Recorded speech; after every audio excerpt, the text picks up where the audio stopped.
Welcome to CSIS Online. The way we bring you events is changing, but we'll still present live analysis and award-winning digital media from our Dracopolis Ideas Lab. All on your time, live or on demand. This is CSIS Online.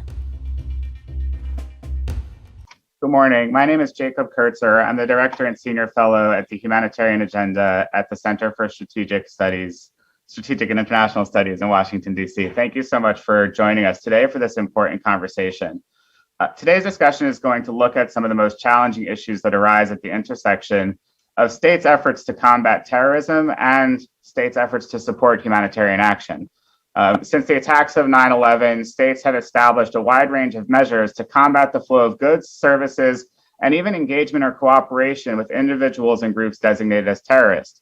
Some of the measures actually predate 9/11, but were enhanced or revised in the aftermath of those attacks. Some people see the principles of counterterrorism and humanitarian action as fundamentally aligned in the sense that both seek to protect civilians. Yet many of the policies and practices put in place have had consequences, sometimes intended and sometimes inadvertent, that impede humanitarian action. These consequences take the form of an operational reduction or legal, financial, and security risks to the NGO or international organization partners that carry out humanitarian action in these spaces with the presence of these designated groups. A lot of work has gone into resolving these issues and this tension between humanitarian action and counterterrorism, but much more needs to be done. So we're very grateful today to be joined by four esteemed guests to unpack some of these issues. Three of our panelists are contributing authors to the latest edition of the International Review of the Red Cross, and our fourth panelist is the editor-in-chief of the International Review of the Red Cross. So I would like to turn it over to my colleague and friend, Bruno De Meyer, editor-in-chief of the International Review of the Red Cross, to talk to us a little bit about why the IRRC felt that this issue, counterterrorism, sanctions, and humanitarian action, was worthy of its own edition of the review. Bruno, over to you. Thank you so much, Jake, and thank you for having me meet you this morning, and thanks for CIS for hosting the Washington, D.C. launch of our double edition on counterterrorism, sanctions, and war. Do you want to know in less than a few seconds my key point and key takeaway that I hope as panelists, as audience, you will remember? Today, we're privileged to have a stellar lineup of three contributing authors, and the articles written by Justine, Manu, and Sue, each of their own, are fantastic. In total, however, I should tell you that this double edition contains no less than 25 articles and 6 interviews with high-level officials representing states and international organizations. All contributors are leading experts in this field, and they covered numerous topics other than the ones we will be focusing on this morning. Put mathematically, today, you will hear about less than 10% of the substance of our double edition, which counts no less than 760 pages. Obviously, I'm not even going to try to begin to summarizing the content of the edition here. All I will say to all audience members, please have a look at our website, and our colleagues from CSIS will put the link in the chat box that will take you immediately to where you can download the edition. It's free of charge, and I should also tell with pride that this applies to all of our editions of the review from the last 152 years. You can download them free of charge on our website. The review's mission is to look at international humanitarian law, policy, and action by asking what the key issues are right now and what the key issues of tomorrow will or should be. By doing so, our journal aims to create and shape the debates. Obviously, counterterrorism and sanctions are such a key issue for our day and age that we decided almost 2 years ago to make an edition on this particular topic. Every single author I invited, I had a similar conversation with. Starting point, a lot has already been written on this topic.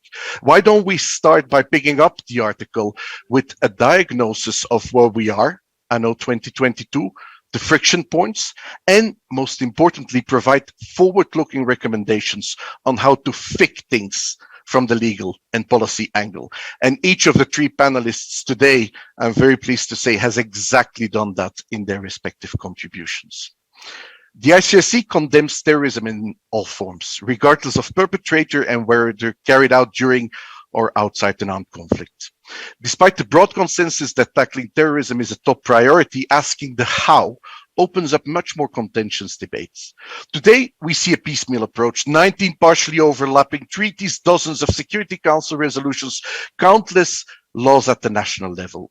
A large part of this regulatory framework focuses on blocking all possible avenues of direct and indirect support for individuals, groups, and organizations labeled as terrorists, usually through sanctions, but also through other measures, such as laws criminalizing certain activities, export controls, and other measures. Yet, despite their fundamental legitimacy in theory, these efforts to cut off sources of support to terrorists and their organizations have quickly and predictably generated a new set of humanitarian challenges. And that's exactly what this edition focuses on throughout its over 30 contributions. Often, those challenges start with the design of the measures. In an effort to catch all terrorism in their net, they're often overly broad and risk sweeping up humanitarian activities as well. Beyond design, the challenges extend in the implementation of the measures. Stakeholders work hard under intensive to comply with these measures, and often with minimal guidance from those in power. As a result, they tend to err on the side of caution, ultimately permitting the flow of less aid, no matter how direly needed that aid may be, to avoid running the risk of violating the law. The harm this causes is real. All too often, areas with severe terrorist threats are the very same areas in which civilians most urgently need humanitarian support. The ICRC has been raising the alarm on this tension for over a decade. The reality is that sanctions and criminalization, when not designed and implemented carefully, do have the potential to adversely impede humanitarian aid. Therefore, the ICRC has advocated to bring counterterrorism efforts into balance with states' other international commitments. Our recommendations have been threefold. One, states must protect the space for neutral and impartial humanitarian action. Two, states should ensure that the IHL is respected and fully implemented in all armed conflicts, including when it comes to the provisions protecting humanitarian access. Three, states and the international community must put in place standing, well-crafted exemptions that protect humanitarian activities from CT measures. And we've recently, with the Security Council in December pertaining to Afghanistan, seen encouraging new developments in this field. Finally, the challenges arising when counterterrorism measures hamper humanitarian activities are real and pressing. As editor-in-chief of the International Review of the Red Cross, it's my hope that this edition can encourage and contribute to forward-looking perspectives and conversations in which we jointly seek to figure out how to move forward better. Because one thing is clear, counterterrorism measures and sanctions are not going to go away anytime soon, as I'm sure our panelists this morning will demonstrate, also pertaining to the most recent developments of the last week. The proposals and recommendations you can read in our journal are innovative and strong, and sincerely, we hope they will resonate with scholars, policymakers, diplomats, and humanitarian professionals. Most of all, we hope they will help foster conversations that can help remedy the challenges we collectively face in countering terrorism, all the while seeking to protect humanitarian action. Thank you so much, and wishing the best to the three panelists. Over to you, Jake. Thanks. Thank you, Bruno, and thanks for your what I would describe as a yeoman's effort putting this edition together. I want to turn to our first panelist and our first contributing author. Emmanuella Chiara Gilard is a senior research fellow at the Oxford Institute for Ethics, Law, and Armed Conflict. Manu, your article, Screening of Final Beneficiaries, a Red Line in Humanitarian Operations, speaks to a very specific challenge humanitarian organizations face. Can you give us some of the key points that you touched on in your article and talk to maybe what are some of the most problematic aspects of these funding agreements that states have with partner organizations? Thank you, Jake, and it's really a pleasure to join you here today.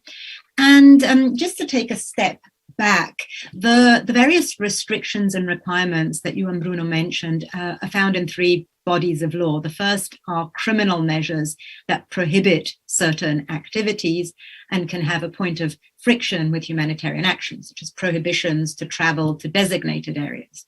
The second source are sanctions, and they can impose a number of restrictions that again can raise tensions with humanitarian action, most notably restrictions in financial sanctions that prohibit making funds or assets available directly or to designated entities or groups. When these groups have a presence in areas where humanitarian actors need to operate, there's an immediate risk that assistance that's provided and diverted and ends up in their hands fall within the scope of sanctions, incidental payments that may need to be made, or other transactions. So sanctions might prohibit the import of dual-use items. Some of these dual-use items might be necessary for humanitarian operations.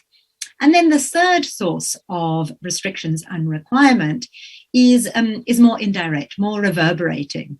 And what do I mean by reverberating? I think, in a way, reverberating effects is what we're going to be talking about today. It's not the sanctions per se and the criminal restrictions per se, but how they are applied by other actors. So one way that these restrictions have an indirect or reverberating effect is when they are picked up in the funding agreement of institutional donors that require recipients of funds to comply with certain measures.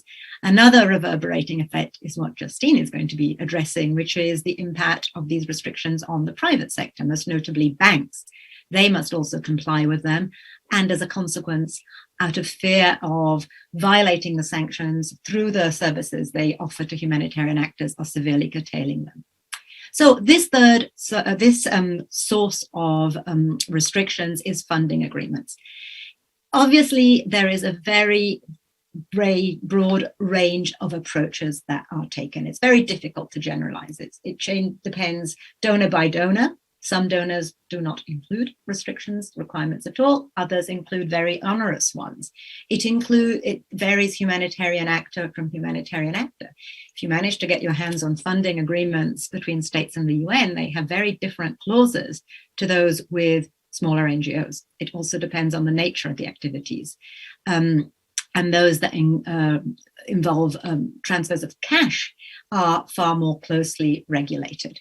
So it's very difficult to generalize. It's also difficult to get visibility because both states and NGOs are reluctant to share what they have agreed to.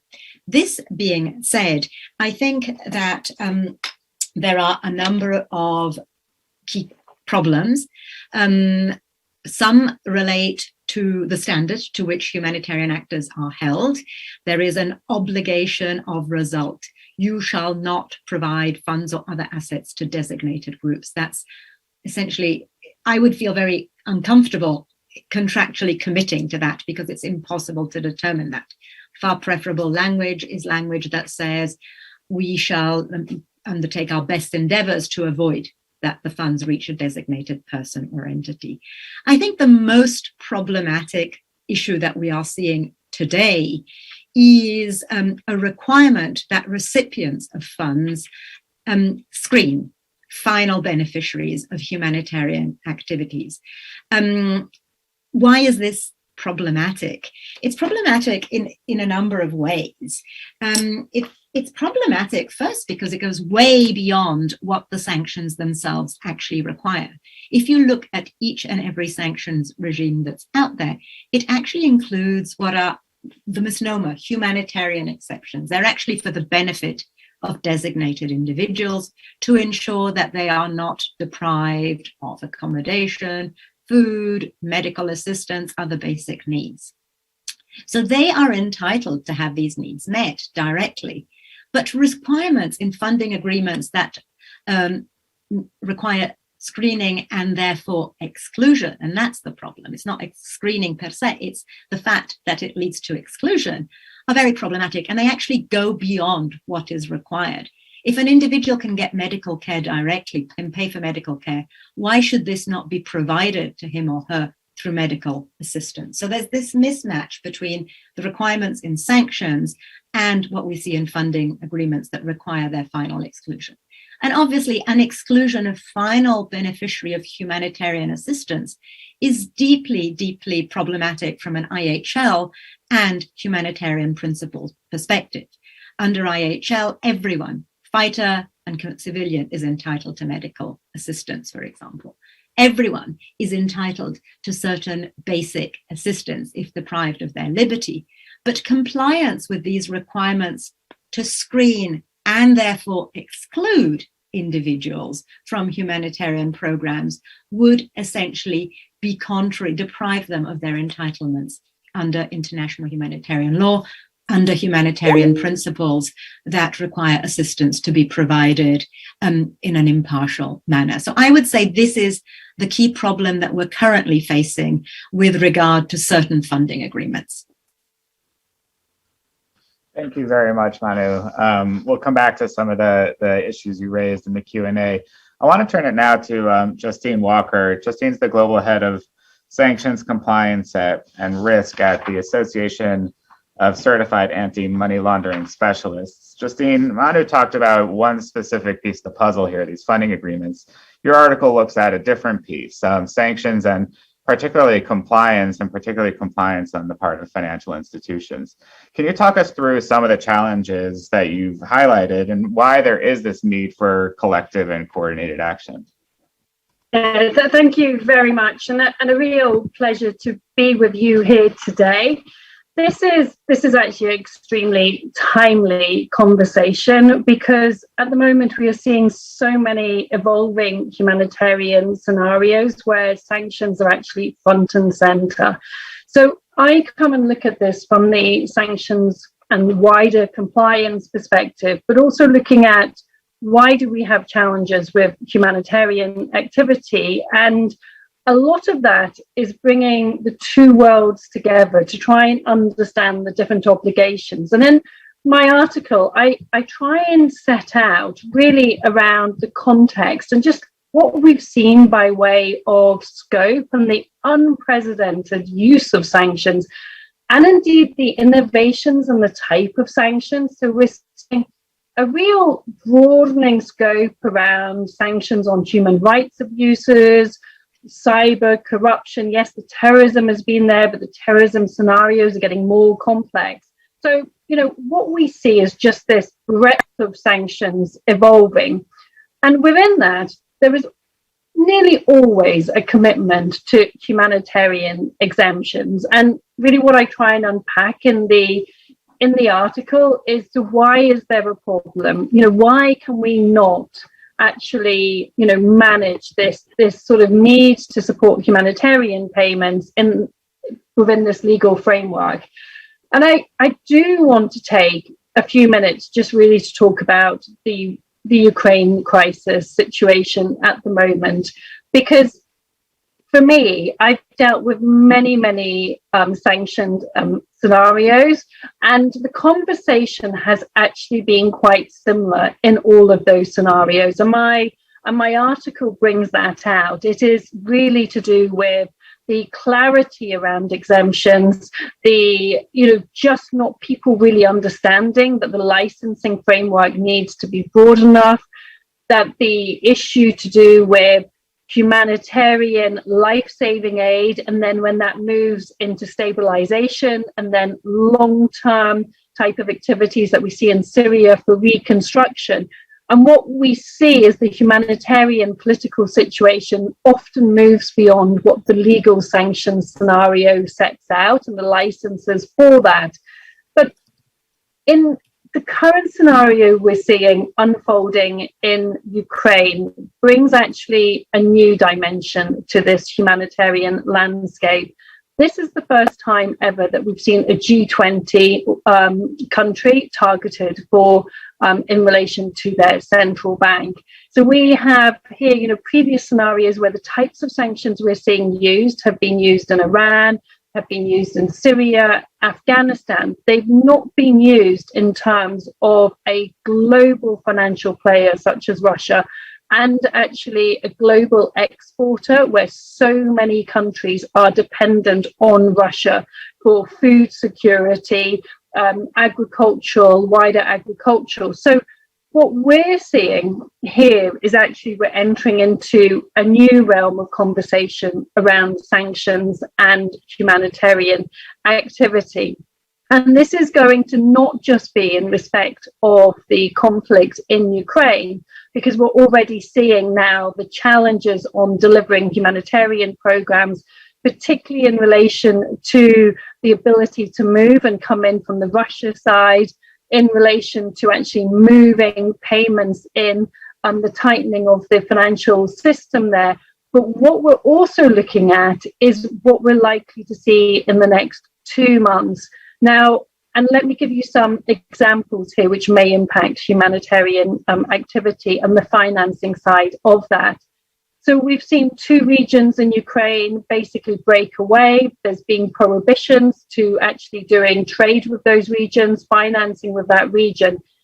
If, for example, Russia were to have more control over Ukraine, then there's a real concern here is around what then happens to the growth of those embargoes and trade restrictions, and what will that then mean for other countries, whether that's Egypt, whether it's Lebanon, other countries which are grain dependent on these exports. And this brings in the financing side, because what we're already seeing is a large scale withdrawal from the financial sector from Russia, Ukraine, I say, because of the complexity of the scenario. And unless we see, one of the challenges is going to be is if these sanctions are going to be in place long term, there is going to be quite a fundamental shift in global trade supplies, which other countries are really dependent on Ukraine and Russia for, and the ability for financing. Bear in mind, this week, 7 major Russian banks were disconnected from SWIFT. There's a call for that to go much further forward. So the conversation I was expecting to come and speak about on this panel a couple of weeks ago has actually fundamentally changed in a way I had not envisaged. And I don't want that to cloud the discussion on other scenarios, whether that be Syria or Afghanistan or Yemen, because they are still extremely pressing. But what I will say is I think we're probably going to have a different type of conversation when it comes to Ukraine and Russia. This is going to be much more complex, and the ability for this to lead into secondary conflicts and secondary food insecurity because of the challenges for financing is going to be great. And finally, just to conclude, going back to where I originally focused my article, which was very much around your Afghanistans, your Syrias, and to give some points there around why is it so difficult. It is difficult because the licensing framework is really challenging. It often doesn't keep up with the situation on the ground. The conflicts that we see, there is not a clear separation often between designated actors and non-designated actors. There's often 1 or 2 steps removed, and this is in relation to not the final beneficiaries of humanitarian aid, but those you need to partner with to give to deliver humanitarian aid. So, for example, the prime one in Afghanistan was just the practicalities of going through the airport, and it's a designated actor which has security of the airport, and you're having to make payments. There was a real challenge there. The financial institutions will say, we're not going to make that payment. The humanitarian actors will go in and say, well, of course we've got to make the payment because we've got to do that to deliver our humanitarian projects. We've got to rent an office. We've got to purchase fuel for the vehicle to travel through the country. We've got to get on an internal airline, which is sanctioned, and make payments. And so what we have said is really for major humanitarian scenarios and indeed major humanitarian programs, what we really should be doing right at the beginning is mapping out the types of nexus that you are going to see with a humanitarian actor and ensure those activities are licensed where that is available, because at the moment that is not the situation. There is also my final last point, because I could talk all session on this, but my final last point is just the complexity. I live and breathe sanctions, and I still find it difficult to navigate the sanctions legislation in individual jurisdictions. How enough anybody else who's trying to do another job manages that, I just don't know. So I think there is also a government messaging and international community messaging, which makes it easier for payment channels to remain, for clarity of payment channels, and also for some consensus around risk management expectations. And I will stop there. Thank you. Thank you so much. I could hear or feel a shiver up the spine of compliance officers and lawyers for NGOs everywhere when you said that the Russia-Ukraine, now that's going to be complicated, because these are people who have been dealing with what they thought were the most complicated legal and operational questions. And from my perspective, watching the turn in Washington from CT to strategic competition, my fear has always been that we're not going to resolve the CT problems. We're just going to add a new layer of them, with strategic competition challenges. And it's become extremely acute in the last week that's the direction we're headed. So thanks for bringing in that scenario. I want to turn now to my colleague, Sue Eckert, who's a senior affiliate with the Humanitarian Agenda and former Assistant Secretary at the Department of Commerce in the U.S. government.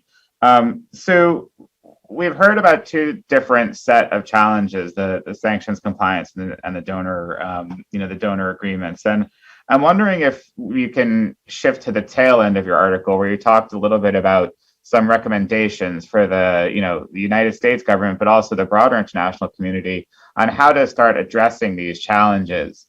So over to you, Sue. Thanks very much, Jake. And actually, thanks for reading it. I think the fact that it has the amount of time it takes to read the articles might dissuade people, but hopefully you'll skip to the end. And I just want to begin also by thanking Bruno. I think that what the review has done is to really put together the best in analysis in terms of these issues, and really set our sights on what needs to be done. And it was a tremendous effort to bring together this degree of actors and perspectives. So I thank you, Bruno, for the review taking this issue on. It's always been an important issue, but I don't think it's ever been as important as it is now. So what I wanted to do is to just, as you said, Jake, note that the three primary sets of challenges, both that Justine has addressed and that Manu has addressed, is the way I characterize them as a lack of clarity and legal protection for humanitarian actors in operating in these, high risk areas. The financial access difficulties, and this is bringing in the banks or de-risking by financial institutions of NPOs and humanitarian actors because of the nature of their work. They deal in high-risk jurisdictions, and there is a risk aversion or fear of regulatory scrutiny of such transactions. And then third is the conditions that Manu mentioned, placed on funding in contracts, and these related specifically to CT and sanctions compliance are routinely and increasingly employed by donors, but the basic effect is to offload the risk onto the grant recipients without appropriate clarity and guidance. So these three sets of issues, I just like to point out that in this week, we've seen them transpire in three different sets of activities. One is on Monday, the UN Security Council renewed the sanctions on Yemen, but in doing so had to deal with the question about if you add a group like the Houthis or Ansar Allah to the designated list, the humanitarian situation would be devastated. They would not be able to get to the areas and provide the services that are needed. That was at the Security Council level. We have the ongoing crisis, and we're seeing it daily in Afghanistan as a result of the international freeze of assets and the conditions, the sanctions on the Taliban, which have existed. And now we have the situation in terms of Russia. So it almost seems like, it can't get worse, but it truly is unprecedented. And the current system we have, both at the UN and at national levels, is not fit to purpose to address these kind of challenges. And this is especially the case with the fact that, as OCHA pointed out at the end of last year, In 2022, 274 million people are in need of assistance this year. That's an unprecedented and all-time high. So we have the kind of constraints and challenges that are being faced by humanitarian actors at an all-time need. So what do we do about it? I think first on the question of the legal protections, if you will, I think that at the UN level, we have to adopt a standing resolution accepting impartial humanitarian assistance from UN sanctions and counterterrorism measures. I did not start from that perspective when I have been working on these issues for some time and working with the UN and a number of member states. But each time it's a crisis. What are we going to do to ensure humanitarian action can take place? And it's just doing this case by case is not efficient. It creates uncertainty and delay. It causes the de-risking of banks. We need something which protects humanitarian action and which humanitarian actors can rely on and know. Financial, commercial providers. Right now in Afghanistan, we're seeing that commercial providers don't know if they can then provide the kind of things that are related to food commercial activities in Afghanistan. I think that since we have primarily a US audience here, that needs to be replicated in the US. OFAC has been working overtime. I can't even imagine what it's like there and doing such an incredible job to try to address this. But what I would argue is that instead of capturing everything and then carving out through general licenses humanitarian assistance, we need to go back to basics, which is humanitarian action is accepted. That's what the International Emergency Economic Powers Act calls for. It's been waived every time since 9/11. I think we need to go back and get the principles right, which is humanitarian assistance is exempted from sanctions. The second thing then is the bank de-risking and financial access. Here, I think it's really important that the various communities, financial, the NPOs, the organizations which are providing humanitarian assistance, and governments have to do a better job of interacting, understanding each other. But I think it's particularly important, and we're seeing this right now. We've seen it in Syria. We're now seeing it in Afghanistan. We need to develop safe payment channels for humanitarian transactions. There are times, there are places when financial institutions are not going to be able to meet the needs of NPOs. It's just the fact. They are for-profit institutions, and they're not willing to take the risk in some of these cases. So we need alternative mechanisms to facilitate the transfer of funds into such areas. And the paper has some options, but I think we need to do a lot more. The other thing with regard to de-risking and financial institutions, I think we really need to focus on incentives for commercial actors and financial institutions to provide these services to NPOs. And then finally, I think it's time that we think about a safe harbor. And here I would note that OFAC already has a safe harbor to some extent, which is the policy of non-enforcement for inadvertent violations of humanitarian transfers. And then finally, with donor conditions, again, I think Manu has talked about this. We really need to come together and have some commonality and to have effective risk sharing among the governments or the entities. Sometimes they are foundations or money, people who are giving money. We need to have some common standards, but we also need to have risk sharing. And right now what we have is an offloading of risk onto the NPOs and then as well as some of the banks. So I think that the article has some new data, which I think hopefully puts to rest the idea that is there a problem? There is very definitely a problem. And all you have to do is look at the volume of this, the review to see how many different perspectives and are being brought to bear about what the problems are. But I think that right now we have a system which really does impede humanitarian action, and that results in increased suffering for civilians, and we need systemic reform. This is something that I sincerely hope that the discussion of Russia is not going to divert from this, because we can walk and chew gum at the same time, and we have to.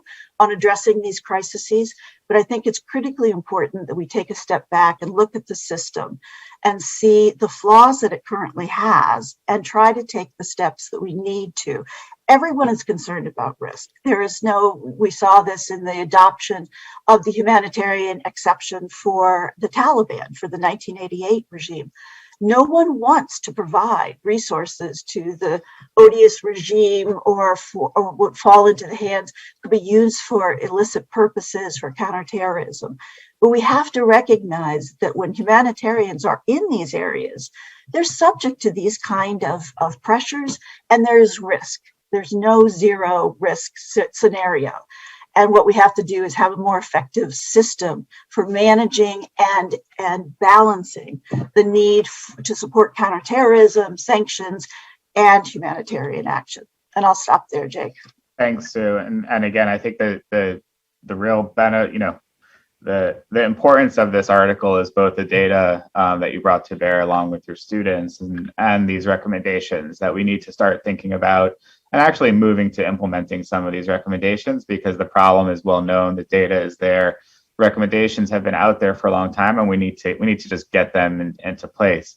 I want to come back to you, Manu. In Justine's comments, she talked a little bit about the continuum, and you think about the crises in Ukraine, but Syria, Yemen, these are places where there's obviously overt and obvious humanitarian needs, but there's also going to be long-term challenges to meet the needs of suffering populations. And can you talk a little bit about some of the points that you raised in the article about how these same challenges are now manifesting in different areas of work, in the development sector, and without the same principled foundation for advocacy, should we be thinking, for analysis and for recommendations, is there a different way of thinking about results as the issue to focus on as opposed to principles? Thank you. And yes, attention so far has focused on situations of armed conflict because the tensions were most evident. That's where you had the designated groups. But particularly when it comes to donor funding, we are seeing that they are including requirements that relate to sanctions and counterterrorism measures, also in funding for other contexts, as you say, along the conflict to development nexus continuum, but also I've seen them in funding agreements in relation to activities within Europe itself, and they raise exactly the same problem. So, for example, if the EU DG Health has a program for fighting COVID within Europe, and that includes a restriction on providing medical assistance to designated people, you have a very immediate problem. But unfortunately, you do not have the same legal basis for fighting back. And what do I mean? I mean that to the extent that we have managed to make progress, and if we were having this conversation 10 days ago, I would say, I actually think we've reached a turning point at Security Council level, and the Security Council is willing to try and do something about it, sometimes more overtly, sometimes more implicitly. It was always because we managed to push back by relying on international humanitarian law, to a degree also by relying on humanitarian principles. But the ice becomes a lot thinner. The legal basis for pushing back becomes a lot thinner as we move along this continuum to situations where IHL does not apply. And then you've got to rely on human rights law. You've got to rely on medical ethics. You've got to rely on, if you ask national Red Cross societies, they think humanitarian principles apply at all times. But it is much, much harder to make the argument. And I think what's important when it comes to donors is that some donors have realized that this screening and therefore exclusion of final beneficiaries is a problem, and they have accepted that it's not necessary in situations of armed conflict where IHL applies. This is the position of the European Commission. And I think even just in the past 6 months, we've made important progress, at least in relation to that donor, in accepting that it is not the source of the funding that matters. I usually stand up at this point and say, it doesn't matter whether the money comes from this pocket or that pocket. What matters is what it is used for. And I think the EU has now accepted this and is finding an acceptable way of ensuring that people are not deprived of the basic necessities they may require, be they in armed conflict, be they in a development situation, be that medical necessity, medical care in Greece during COVID.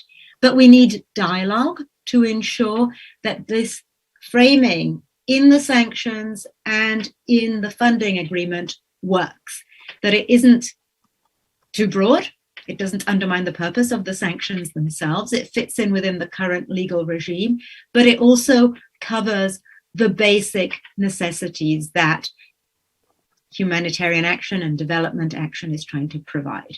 So I'd say I'm heartened. I think there's now a realization, hopefully I won't have to stand up again and show you my pockets, but we need to continue to have this dialogue. Thanks, Manu. Justine, I'd like to come back to you.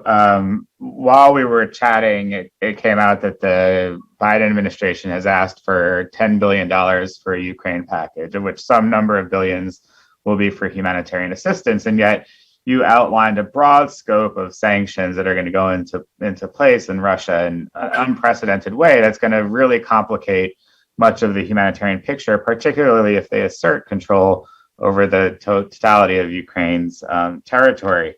Bruno, in his opening comments, said sanctions aren't going away. And I think you had the same operating assumption in your article, that we shouldn't operate that thinking that sanctions are going to go away.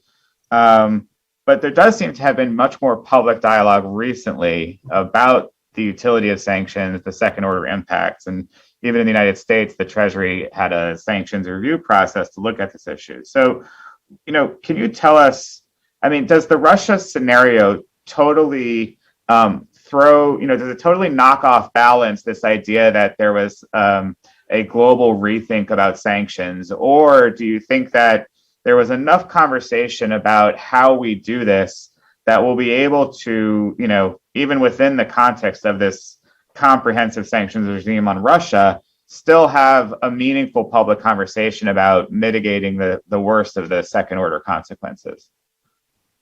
Well, first of all, I don't actually share the same optimism that there is this change and shift around how sanctions are being used. I think there is an understanding, and there's definitely a growth in understanding. But the scenarios where we're looking at the delivery of humanitarian aid are now so complex. Everybody, absolutely everybody, can understand immediate life-saving situations and the food parcels, the medical aid, and whether that's going to be Ukraine, whether that even in Russia, whether that's going to be Syria or Afghanistan, people will find a way to make that work. But what we are seeing is we're seeing very protracted conflicts and very protracted sanctions regimes, and the conversation there has not evolved to the same level. And there was the analogy about what pocket does the money come from? And actually, I think that conversation for the financial sector and the compliance sector is still very much on the table, because what we see in many scenarios is the payment routings, the pocket of the money and where it comes from. And I'm taking a slightly different slant on this, is often we see the money gets stopped because actually where the money is coming from, not who's funding, but where the money is being routed through, is actually hugely problematic. So we do see major humanitarian programs which are actually very reliant on sanctioned entities where they're to process those payments, and there's not any licenses in place to go through those sanctioned entities. So I think, we need to be really clear, and I'll give you some examples here of, one of the cases we worked through when we were running, when Sue and I were both engaged in the Syria Dialogue platform, when we were developing the Risk Management Principles Guide. There was a fantastic scenario, I say fantastic, a sad scenario around bread distribution. There was no issue with the bread distribution, but the wheat purchase was coming from the state. the state was, the ministry was, there was prohibitions over the ministry, but there was also the ministry was using a sanctioned bank where there was no prohibition, no restriction. So that was really problematic. So I think, in terms of where does the money come from, that is still very much front and center. What I would say is getting aid into Ukraine will happen. The immediate aid into Ukraine, people will find that, whether that is, wherever that is, there is so much heartfelt response there. But longer term, the issue is going to be much more complex. And that was my point. But I wouldn't have the same optimism that we're where we need to be, because the conflicts are becoming protracted, long-term. And the other aspect, which is really, really missing often, is many of these scenarios are very reliant on private sector aspects that, yes, the life-saving aid may come from humanitarian actors, but, we did a rapid response for Afghanistan, and the key thing coming through there is humanitarian action will not save the country, but actually, these are private sector operators. They need to be able to sell their goods. They need to be able to trade. Similar situation in Syria, and we're going to see the similar situation in Russia-controlled areas of Ukraine. The innocent civilians are going to have to trade goods. They're going to have to make money to survive, and that is humanitarian in their lens, but it's not always humanitarian in the strict licensing compliance lens. Yeah, I think I appreciate your lesser optimism, and I think one thing that I feel has been a bit absent of the conversation, especially around the Russia scenario, is not just the impact of the sanctions in Ukraine or for the Ukraine response, but there are also a lot of Russians who are going to be very hurt, civilians in Russia, who are going to suffer through no fault of their own. And I do think that has to be part of the conversation. But I want to turn it back to you now, Sue.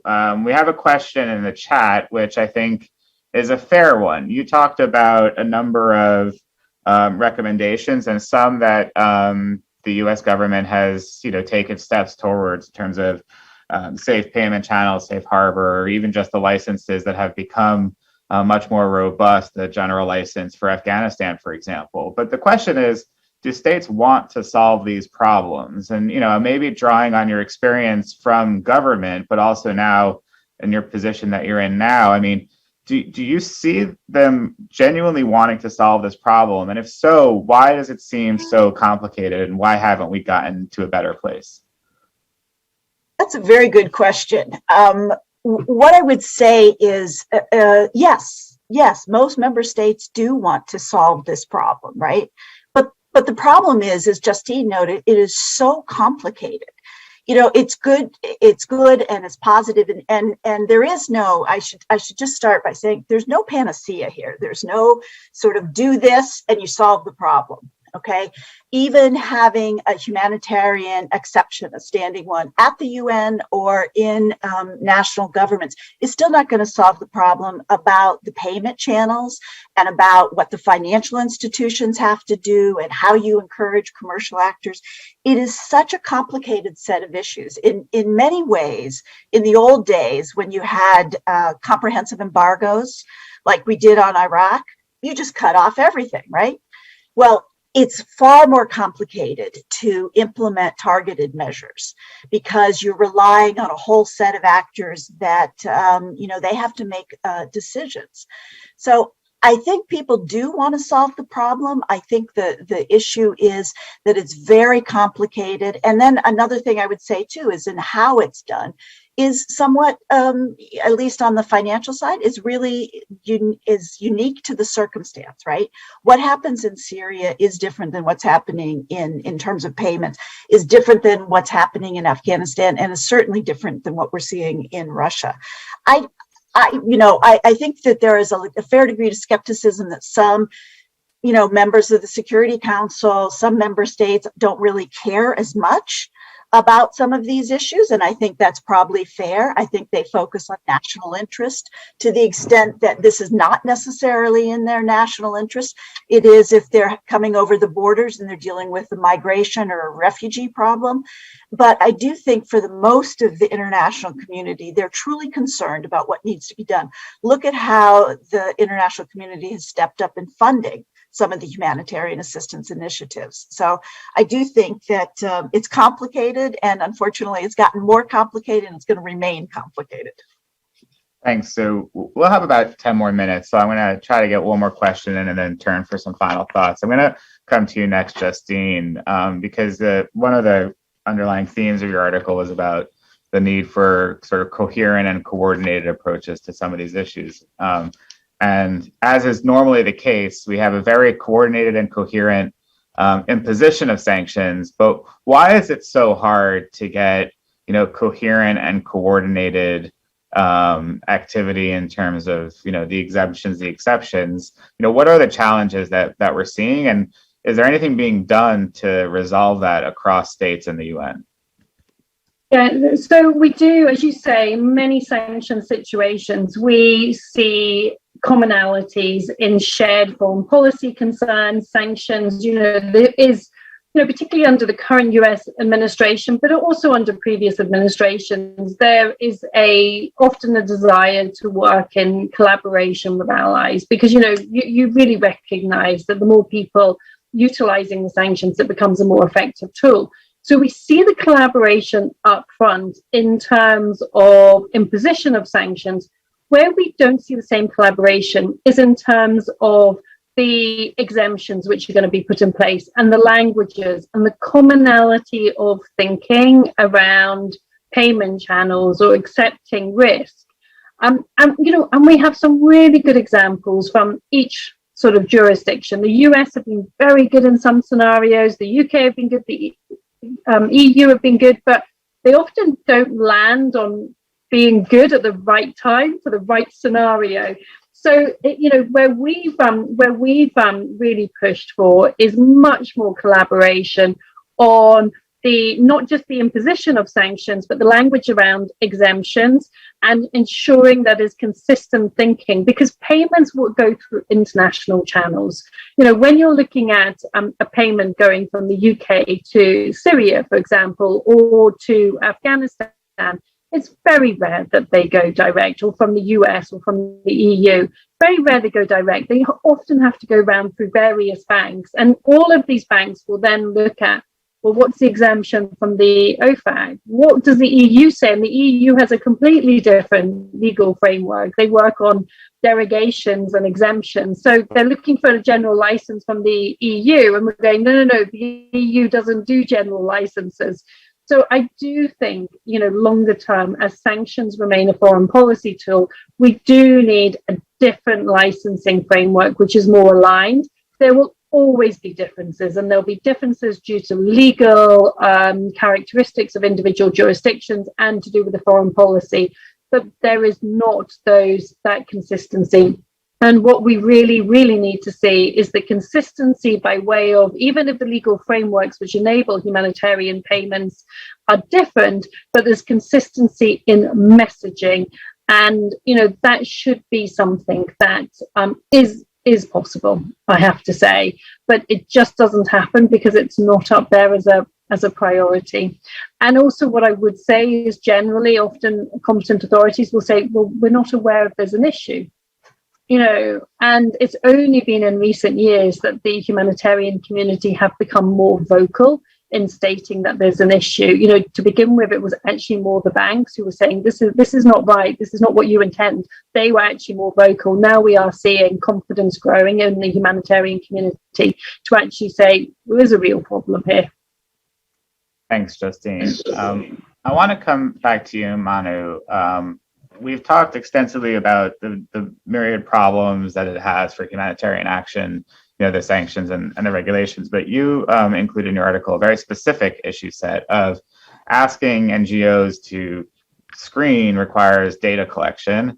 And there was recently a major hack of the International Committee of the Red Cross, and data for vulnerable populations was exploited. And I'm just wondering, in your conversations with both partners and donors, has this issue impacted people's thinking at all about asking NGOs to collect this data and then keeping it safe?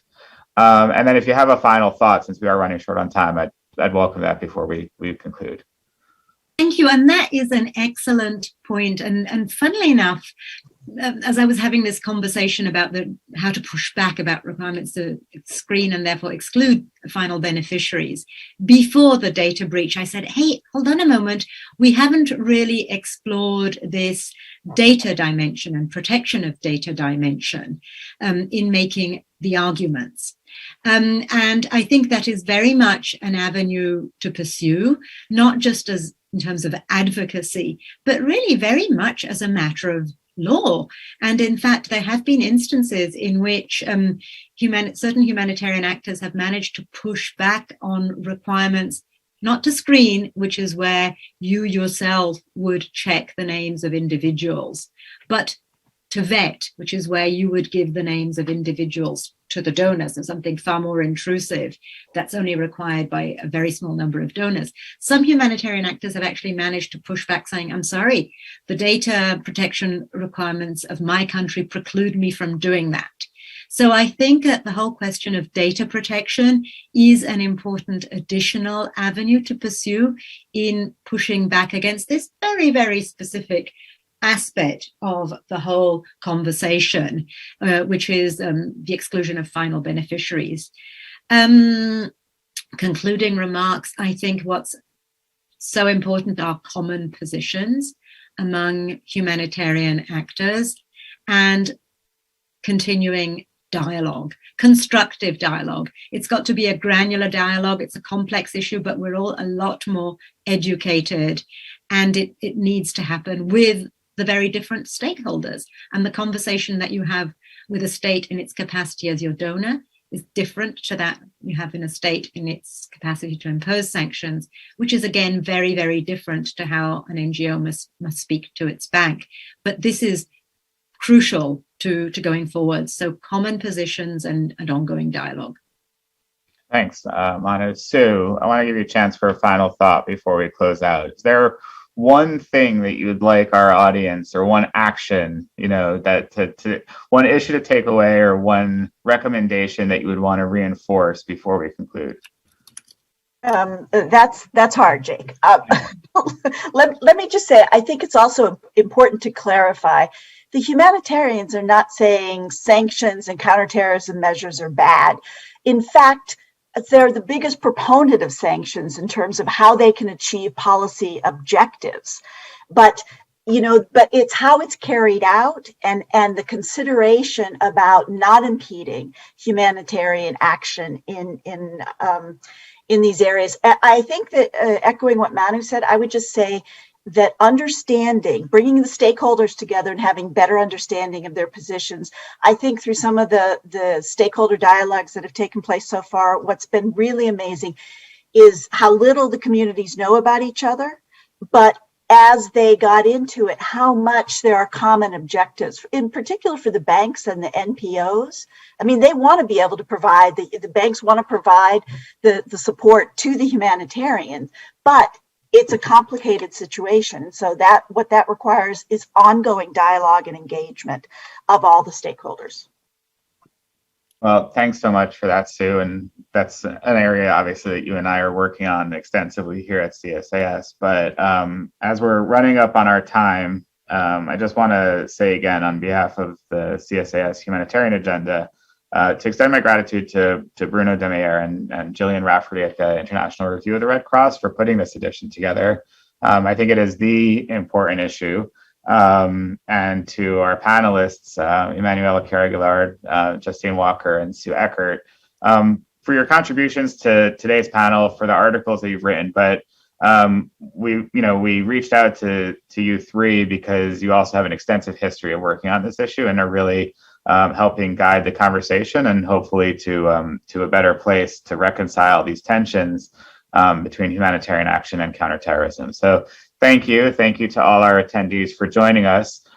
This event will be posted in its entirety with a transcript on the CSIS Humanitarian Agenda website in about 1 to 2 days. And we look forward to continuing to work with you on this and other important issues. We wish you a great day.